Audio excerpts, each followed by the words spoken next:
Hey traders, Nick Shaheen here looking at Novavax. Disclosure, don't like the stock. I was short it for a while. I had some good times, I had some frustrating times, and I finally decided you know what, I don't want to look at it anymore on my screen, so I got out of all my trades in it. But it's time to, this makes me an unbiased opinion right now. So this is more going to be a technical outlook of it than fundamental. First of all, I used to trade this way before COVID and way before the split, way before the crash, when it was at 12 and rallying, and then it collapsed down to like 80 cents, went long. Just disclosure that I'm not a hater. I went long when it crashed down to 80 cents. I bought $1 calls, and they were big wins, obviously. So I am not a hater. I am just trying to see what's up with this. So a company that has vaccine in the name tells me that they have vaccines, but apparently they don't. They have never had a vaccine come to market. On top of it, we've never had a vaccine for any coronavirus. So that kind of makes it like a long shot. But then whenever I said that in the social media, I got bombarded by, dude, you're an idiot, you don't know, only this blah blah blah alone will get you $1 billion. So if you think you know this stuff, you don't think that Wall Street knows this stuff too? In other words, it's already baked in. Most of it is baked in. Sure, the headlines will move it up or down, but headlines don't matter. Trust me. Turn off the headlines. You can trade the stock based on the chart and be better at it. Try it. So let's look at it. First of all, let me put my drawings in. All right, so this one is, all it's saying is it was a pretty tough, steep climb, and eventually all climbs have to end. So I don't even need it there. The breakout really was down here. There was a tightening zone, and then they broke out from it. And then right here was important. They established footing on prior resistance, and then they built on it. The concept repeats itself. Look, a tight squeeze here. They break up. They test it for support. They go. They break out. They test it for support. They go. So the same fundamental concepts of the technical analysis translates. This is a daily chart. We haven't gotten fancy yet. Daily chart for about a year. Let's see. Reset. There we go. So that's about a year's worth of data. I mean, this is a stock that almost got delisted. They reverse split so they don't disappear off the face of the earth here. And right here, how many did they split? 20-1. Nice. Which tells me that the all-time high is like monstrous now. Boom. $320 twice. So just looking at a chart like this, forget the name, this is not an entry zone. Okay, I know that the Uber bulls are going to be upset, probably cuss me out, but I'm telling you again, I'm not a hater. I just don't like what's going on here. So all right, if I'm long from here and I didn't get out, I wouldn't get out until this is lost. How about that for good news? In fact, I'm going to put a note here.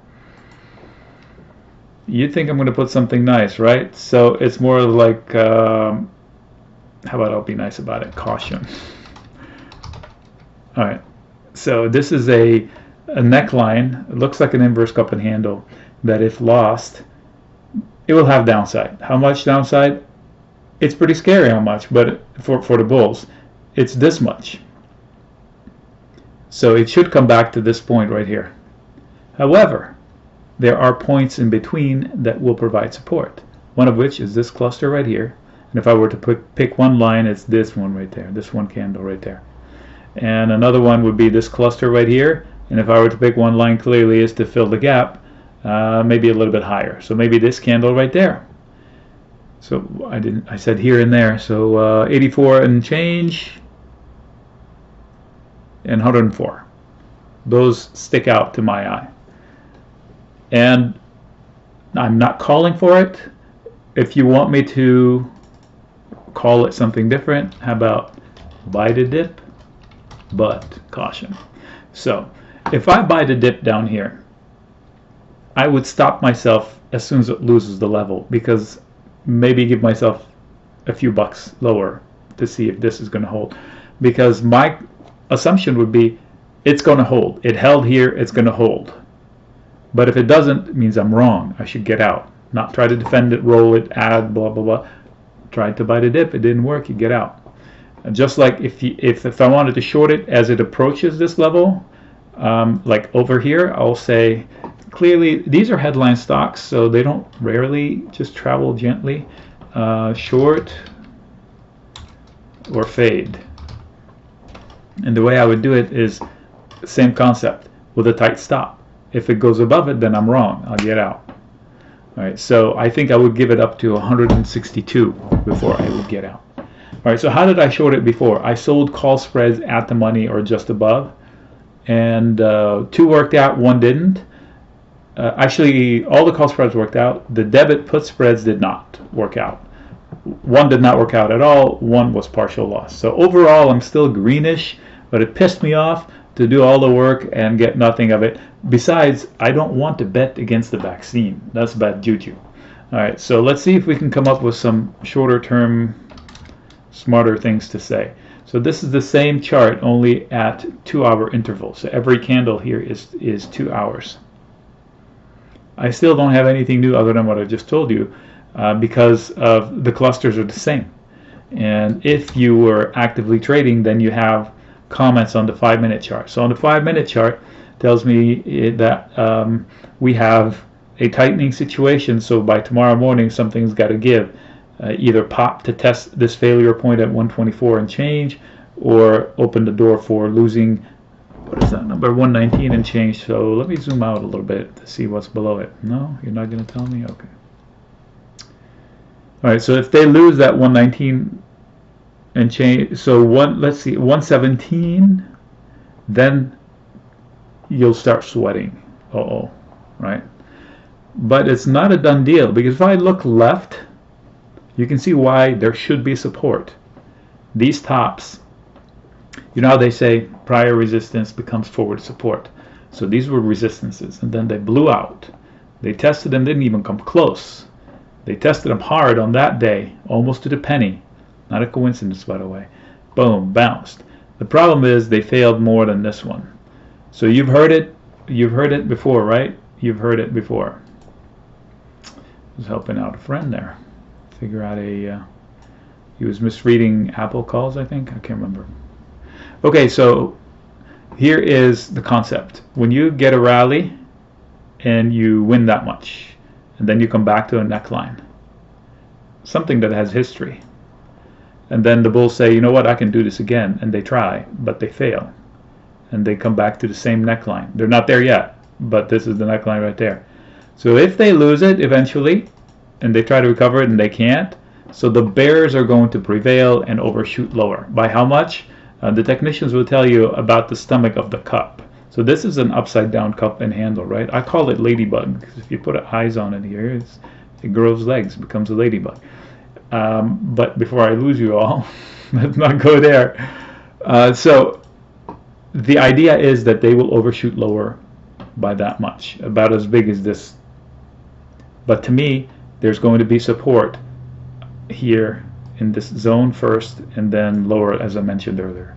So that's why this is important to hold. So far, the assumption is it will hold. The onus is on the bears to take it. So the bulls will bounce unless the bears do the extra oomph, because last time they couldn't do it. This time maybe they can because they're showing a tighter hold. They didn't let the bulls go all the way up there, so maybe the bears are gaining strength. And if the bulls cannot hold it, they still have one mini line here, like on the 5 minutes. We just saw that. And then this major line, this, and then if that's lost, they trigger that. Again, this will be a buy the dip opportunity down here. If that happens, let's go to 40. Because of this cluster, each level is a buy the dip opportunity. Now all these comments are trading comments. If you love the stock for the long term, kudos to you, then you know more about it than me. I told you I started by I'm not going to talk fundamentals because I don't know it that well. I'm trying to see, they used to have statistics here. Okay, so they basically have no sales. Do they? It's priced about 177 times its full year sales. Whatever they're selling now, the stock price has 177 years of that. built into it. Would you buy a pizza shop and tell them, here's 170 years worth of your sales, give me your store? You wouldn't. At least I hope you wouldn't. So clearly this is not the same thing, but that's a lot of hope built into it. So I would be cautious being so stubborn with my assumption that it's a done deal. In my opinion, anytime somebody says it's a done deal, when everybody says it's a done deal, like they're all saying, all the experts agree it's a matter of time, the coronavirus vaccine. Oh, it's just a matter of time. Everybody agrees it's a matter of time. Yet we've never done this before. Nobody's questioning why.